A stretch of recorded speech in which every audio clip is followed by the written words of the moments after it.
Masa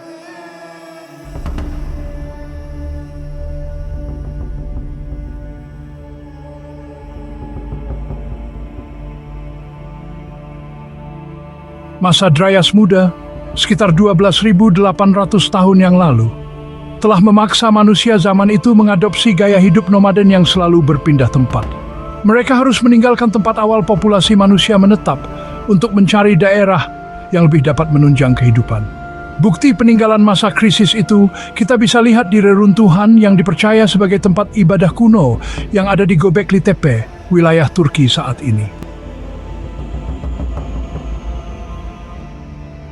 Bumi mengalami perubahan iklim yang drastis pada saat masa Dryas Muda berlangsung.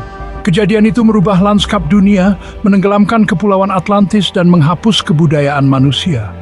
Akan tetapi, hal itu juga telah memberi kesempatan kepada manusia untuk menunjukkan kemampuan beradaptasi dan bertahan hidup yang luar biasa.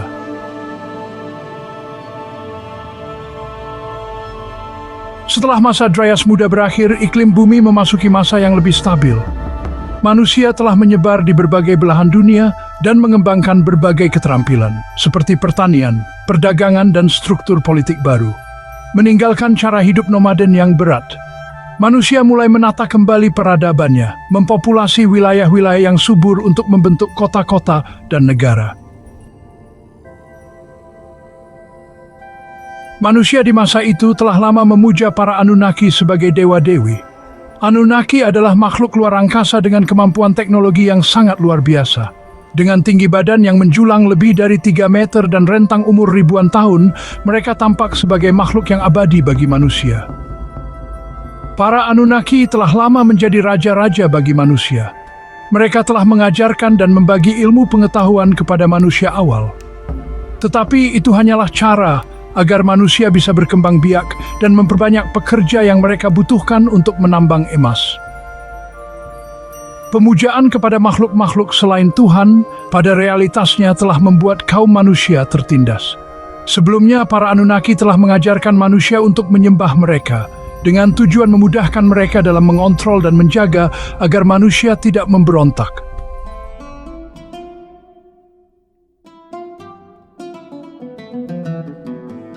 Ketika para Anunnaki telah pergi kembali ke planet asalnya, kaum manusia yang sudah terbiasa menyembah mereka terus melanjutkan tradisi itu secara turun-temurun. Manusia telah melambangkan mereka dengan berhala yang disucikan dan dikeramatkan dengan penuh keyakinan. Setelah manusia menjadi raja-raja, banyak dari mereka melanjutkan kesalahan seperti apa yang telah dilakukan oleh Anunnaki, bahkan melebihinya, dengan menganggap dirinya sebagai Tuhan.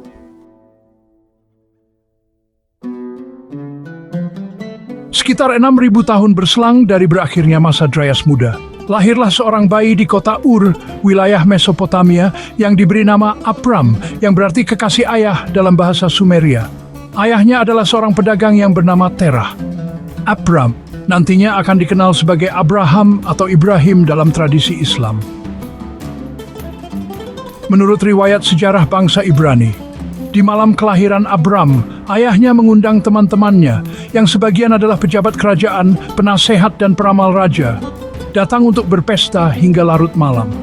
Ketika mereka meninggalkan kediaman Terah, mereka melihat sebuah bintang yang tidak biasa di langit timur.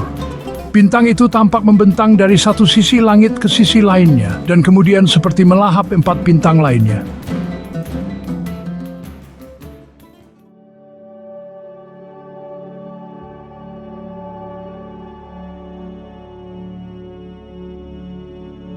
Abram sedari kecil telah dikaruniai kemampuan psikis yang saat ini disebut sebagai anak indigo. Ia tumbuh besar dalam tradisi Mesopotamia dan lingkungan penyembahan terhadap berhala. Walau begitu, ia memiliki kepekaan spiritual yang tinggi. Diriwayatkan bahwa Tuhan sering mengutus malaikatnya untuk memberikan pesan-pesan keilahian kepada Abram. Di umurnya yang ke-25 tahun, Abram beserta keluarganya pergi meninggalkan kota Ur. Dan dari situlah dimulainya kisah yang luar biasa.